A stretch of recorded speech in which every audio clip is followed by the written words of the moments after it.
Hello guys, in today's video I will be showing you how to fix Mobile Legends isn't responding problem. So the answer is easy. Just go to the settings and then scroll down to the apps section and then go to the search and search Mobile Legends and then go to the storage, and here you will find this clear cache option. Click on it.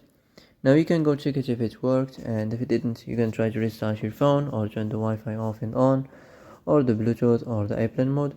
Also you can try to clear data, but be careful. If you clear data, all this application's data will be deleted. This includes all files, the settings, the accounts, the databases, etc. So be careful if you want to clear your data.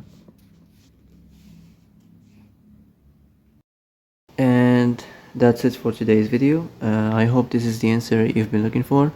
If you like this video, don't forget to like and subscribe, and see you in the next video.